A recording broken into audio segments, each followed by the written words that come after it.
आंध्र प्रदेश के माननीय deputy CM Shri Pawan कल्याण जी को विनंती करूंगा कि वो स्टेज से संगतों का संबोधन करें। वाहेगुरु जी का खालसा, वाहेगुरु जी की फतेह। संगत बेनती है, यहाँ पर गुरु ग्रंथ साहिब महाराज जी का प्रकाश है, हमें किसी भी प्रकार की मर्यादा का उल्लंघन नहीं करना है। आप सब बहुत ही व्यवस्था से मर्यादा में पवन जी का विचार सुने। नमस्कार, सत श्री अकाल।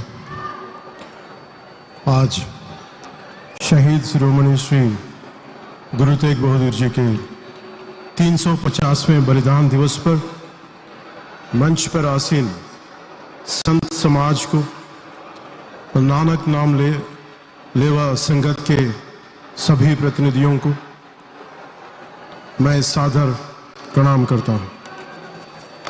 इसके साथ ही महाराष्ट्र के माननीय मुख्यमंत्री श्री देवेंद्र फडणवीस जी, महाराष्ट्र के माननीय उप मुख्यमंत्री Shri Ajit Pawar ji, doctor Vijay Satbir Singh ji, Baba Harnam Singh ji, Baba Kulwant Singh ji, Shri Hazur Sahib ji, and to all the eminent dignitaries, to all the esteemed guests, तो सभी लोगों को, माननीय लोगों को मेरा ससम्मान अभिवादन। महाराष्ट्रात पुन्हा येऊन मला खूप आनंद होता है। आज मैं यहाँ किसी अतिथि के रूप में नहीं, आप में से एक बनकर खड़ा हूं। आज नांदेड़ की पवित्र भूमि पर खड़ा होकर बोलना केवल एक औपचारिक दायित्व नहीं है, यह इतिहास के सामने सिर झुकाने का क्षण है। महाराष्ट्र की सिख संगत संख्या में भले ही सीमित हो, पर उसकी उपस्थिति सेवा, त्याग और नैतिक साहस से कहीं अधिक व्यापक है। Not many but mighty.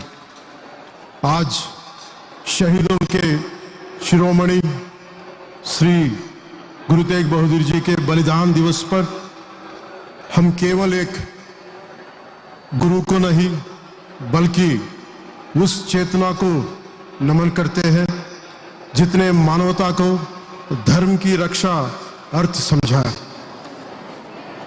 Maharashtra कोई साधारण धरती नहीं है, यह वह धरती है जहां तलवार और करुणा, शक्ति और संवेदना एक दूसरे के विरोधी नहीं पूरक बने।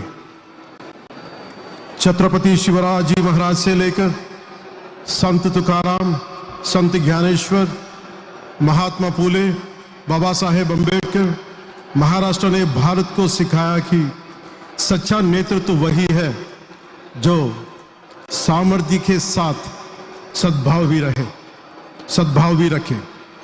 यही कारण है कि जब भारत की अंतरात्मा बोलती है तो उसमें महाराष्ट्र की गूंज सुनाई देती है। इसी तरह जब हम गुरु तेग बहादुर जी के स्मरण करते हैं तो हमें समझाना चाहिए कि ये बलिदान दिवस आज 350 साल बाद भी क्यों मनाया जा रहा है। क्योंकि यह केवल एक ऐतिहासिक घटना नहीं थी, यह मानव विवेक की परीक्षा थी। 24 नवंबर 1675 चांदनी चौक भीड़ थी, भाई था, सत्ता थी और बीच में खड़ा था एक शांत चेहरा जो जानता था कि धर्म की रक्षा तलवार से नहीं त्याग से होती है। In this era, it was in such an era when dharma was confronted by force, when belief was tested at the sword's edge, and silence meant surrender. Guru Tegh Bahadur Ji chose the path of sacrifice so that others could live with dignity.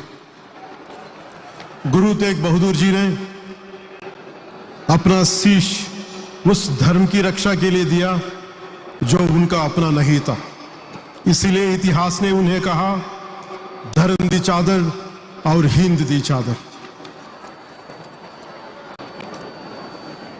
आज जब मैं इस संगत को देखता हूं तो मुझे अपने बंजारा भाई बहन दिखाई देते हैं। भाई लकी शाह बंजारा को कभी मत भूलिए। जब दिल्ली में गुरुजी को शहीद किया गया और कोई आगे आने का साहस नहीं कर पा रहा था, तब इसी धरती के एक पुत्र ने सब कुछ दांव पर लगा दिया। दिल्ली के बंजारों से लेकर तेलुगु राज्यों और महाराष्ट्र के बंजारों तक हम सब उसी त्याग और निष्ठा के डीएनए से जुड़े हैं। मैं आज विशेष रूप से भारत के युवाओं से कहना चाहता हूं कि गुरु तेग बहादुर जी के जीवन से सीखें कि भारत को ऊंची आवाज नहीं चाहिए, भारत को ऊंचा चरित्र चाहिए। आप केवल आजादी का लाभ नहीं उठा रहे, आप एक सभ्यता की जिम्मेदारी उठा रहे हैं, क्योंकि विकसित भारत 2047 हमारे आदरणीय प्रधानमंत्री श्री नरेंद्र मोदी जी के विचारानुसार केवल आर्थिक लक्ष्य नहीं है, ये नैतिक और सांस्कृतिक अध्ययन का संकल्प भी है, जो भारत को युवाओं की भागीदारी की बिना अधूरा है। विकसित Bharat 2047 envisioned by Honorable Prime Minister Shri Narendra Modi ji is not merely about economic prosperity, but also about moral, social and cultural upliftment, which remains incomplete without the active participation of the nation's youth. आज हम नांदेड़ से यह संकल्प लेकर जाएंगे कि जैसे गुरुजी चांदनी चौक में डाल बनकर खड़े हुए, वैसे ही हम सब भारत की प्रभुता और अखंडता के लिए डाल बनकर खड़े रहेंगे। आज पड़ोसी देशों में हिंदू अल्पसंख्यकों की पीड़ा हमें याद दिलाती है कि गुरु तेग बहादुर जी की शहादत केवल इतिहास नहीं, चेतावनी भी है। आइए हम इस संकल्प लेके धर्म को परंपरा नहीं, कर्तव्य बनाए, स्वतंत्रता को सुविधा नहीं, साधना बनाए।